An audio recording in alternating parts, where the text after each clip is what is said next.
I've had enough talking about it, mate. I'm honestly bored of it. We'll see what happens. Yeah, we'll just see. I'm ready to fight whenever they tell me, so just let me know. I'll be there. Anybody, I'm not really too, but I've never been too bothered who I fight, mate, to be honest. I'd rather fight boxers than MMA. That'll work better for me, so just whatever. I'm not too bothered. Wherever the money's at, right? Wherever the money's at, I'll take it. No, we got work to do in the UFC first, mate, before I start thinking about WWE or boxing, so. Tom Aspinall's patience appears to be wearing thin, as Jon Jones has yet to fully commit to their highly anticipated clash. Meanwhile, Francis Ngannou shared his thoughts on the situation, pointing out that while a fight with Jones would greatly benefit Aspinall's career, it offers limited upside for Jones beyond the financial payout. Ngannou also posed an interesting question to fans. Would they rather see Jones go up against Aspinall or Alex Pereira? He noted that Aspinall could be the tougher test, thanks to his grappling advantage and strong wrestling game. He keeps saying he doesn't want Aspinall. Aspinall will need that fight. I don't need it. When you look at it, pretty much true. There's nothing that he's going to make winning that fight if it's not money. But for Aspinall, that will be everything. Would you rather see him face Aspinall or would you rather see him face Pereira? Aspinall will be a more challenging fight because Aspinall respond to a ground game better than Pereira. Aspinall will respond better in wrestling than Pereira. You can do whatever you want. Kamaru Usman recently shared his perspective, calling Tom Aspinall the most dangerous force in the heavyweight division right now, a serious threat to Jon Jones' reign at the top. However, Usman also emphasized that before stepping into such a high-risk fight, Jones should focus on locking in his financial future, making sure the reward is worth the risk. You hit the nail on the head. I do think Tom Aspinall is the most dangerous heavyweight right now. 100% the biggest threat to pry that belt away from Jon Jones. But Jon has got to get that back. UFC President Dana White has reassured fans that Jon Jones remains dedicated to returning to action. He mentioned that talks are still underway to finalize the timing and venue, but he's optimistic that the fight will happen this summer. According to Dana, an official announcement will be made as soon as all the details are locked in. Where he was saying like Jon's side is holding up the fight. What is he referring to there? Well, I think that, listen, Jon Jones definitely wants the fight. Just when and where is what we're working on now. Do you feel confidence? I think you said Jon I'm very in the summer on first that fight happens. Yeah. Summer? Yeah. Tom Aspinall seems to be running out of patience as the wait for a bout with Jon Jones drags on. In recent remarks, Aspinall expressed his frustration, saying he's no longer focused on the matchup and has lost interest in talking about it, especially since Jones has yet to step up and accept the challenge. I've had enough talking about it, mate. I'm honestly bored of it. We'll see what happens. Yeah, we'll just see. I'm ready to fight whenever they tell me, so just let me know. I'll be there. Aspinall also shared that he's not overly concerned about who his next opponent is.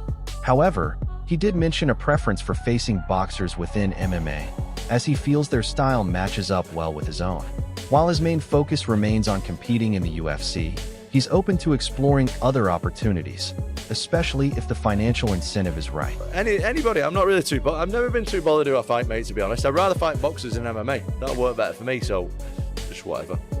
I'm not too bothered. Wherever the money's at, right? Wherever the money's at, I'll take it. No, we got. Another matchup fans are eagerly waiting for is the potential clash between Ilia Topuria and Islam Makhachev.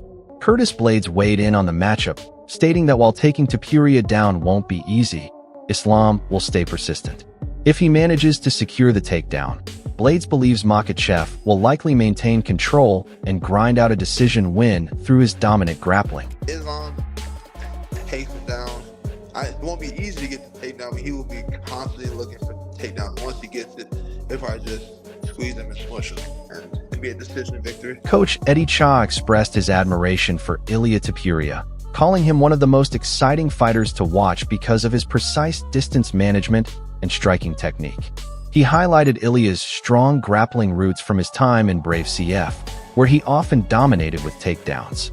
Cha is particularly impressed with how rapidly Ilia has evolved his striking and overall offense.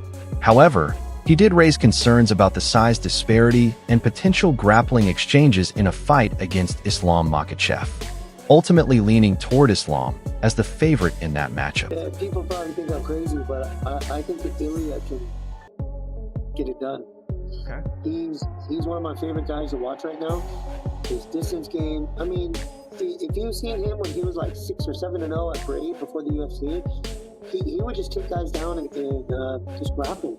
You know, I think that was his biggest strength. That's why I'm so impressed with that guy, because for him to be as good at striking in a short amount of time, understanding the game and how he runs his offense, it's phenomenal.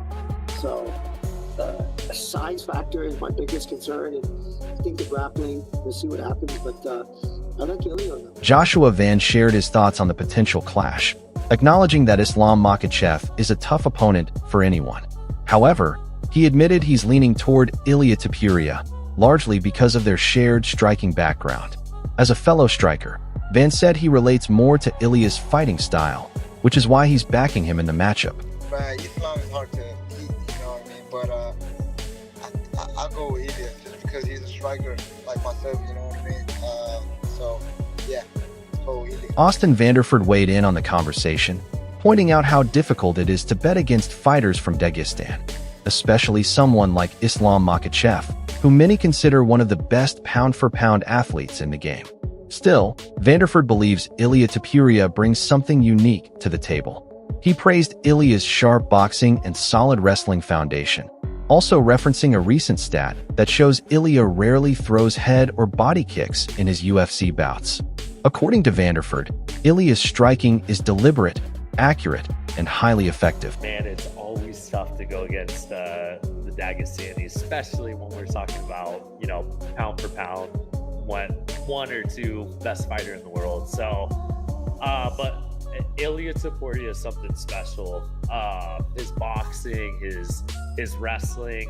I saw a stat last week. It was like, I don't think Ilya's thrown a single head kick or a body kick his entire UFC career or something. Vanderford noted that Ilya fights in a calm, deliberate manner and is skilled at processing information as the fight progresses.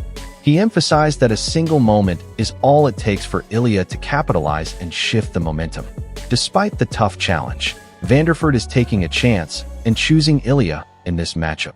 Man, I mean, that's another one of those situations where it just takes one for Ilya. And you know, he's kind of one of those slow, methodical guys. And, you know, he's always processing information in the fight. I'm going to go on a limb and say Ilya in that one. Javier Mendez believes a fight between Makhachev and Ilia Torres would play out differently due to Islam's more well-rounded skill set, particularly in striking. Mendez pointed out Islam's ability to seamlessly combine striking with submission techniques. It definitely, in my opinion, would play out differently because they're not the same fighter. They're not the same fighter. Islam is more well-rounded than Khabib ever was, you know. So Islam is at the point where he's pound for pound #1 because he's well-rounded in all the areas. Khabib was not as well-rounded as Islam is in the striking. Khabib, his attributes with the ground and the submission and how he can smother you and just, you know, make you feel like you're trapped and you can never get out. Islam doesn't have that type of game. He's got a different type of game. His game is incredible. It's submission level, based more than anything. And as you've seen it with all his submissions, you know, it's different. It's different. They're not the same fight at all. It's an entirely different fight. He also mentioned that Islam is highly versatile, able to trade strikes or secure takedowns. Mendez noted that while Islam is excellent in wrestling, MMA wrestling is a unique skill, making him an especially tough challenge for Gaethje. He can do it all. He can stand with him. He can take him down. He can do anything, you know. And you know, before anybody starts thinking about, well, you know, he's the Division I wrestler, this and that, but hey, he was a Division I wrestler that was wrestling with Jordan Burroughs, and that didn't help him with Khabib. So trust me, when you're talking MMA, there's a difference between just wrestling and MMA wrestling. Khabib was the master, second to none on MMA wrestling. And Islam, I'm going to say, is a close second. But they're different. But he's a close second when it comes to MMA wrestling. Julian Arosa mentioned that he's heard only positive things about Ilia Torres grappling and wrestling. If the hype surrounding his skills in those areas is accurate, Arosa would back Ilia 100%. He added that if Ilia's wrestling, grappling, and strength meet the expectations, he believes Ilia has the potential to defeat Islam. I hear nothing but I hear nothing but great things about Ilya's grappling and his wrestling. So if he lives up to the hype around his grappling and his wrestling, then I got to go with him 100%. And you think he does? Do you think he can beat Islam? Well, you know, if the hype is real about his wrestling and his grappling and his strength that I've heard, then if I go with that as truth, then yeah. I've heard nothing but great things about Ilya's grappling and wrestling. If he lives up to the hype around those skills, then I would definitely go with him 100%. And do you think he can beat Islam? Well, if the hype about his wrestling, grappling, and strength is true, then yeah, based on that, I think he has a good chance. Can't see anyone beating Islam. Just his wrestling is just so good. Obviously, Topuria leveled up massively over his last couple of fights. His jiu-jitsu is also very good, but Islam's jiu-jitsu is very good. It seems that Islam's like striking and range finding is like very, very good, but Topuria's boxing is so sharp, he's able to close the pressure. But I think, you know, like you saw against Poirier, like he can just duck underneath and get into the takedown. I think it'll be a long night for whoever faces Islam, so I'll probably lean forward. Modesta Boa mentioned that he doesn't see anyone defeating Islam because of his elite wrestling, striking, and jiu-jitsu. While he acknowledged TB's sharp boxing and improved grappling, Boa emphasized Islam's ability to secure takedowns and control the fight, as seen in his bout with Poirier. He believes it will be a tough challenge for anyone facing Islam and leans toward him in the matchup. As of now, there has been no official confirmation of a fight between Ilia Topuria and Islam Makhachev. Recent reports suggest that Makhachev's team has declined a bout with Topuria, recommending that Topuria should first secure a win against a top lightweight contender before aiming for a title shot. What are your thoughts on this? Do you think Jon Jones is avoiding Tom Aspinall? Share your thoughts in the comments. And don't forget to like and subscribe if you enjoyed the video.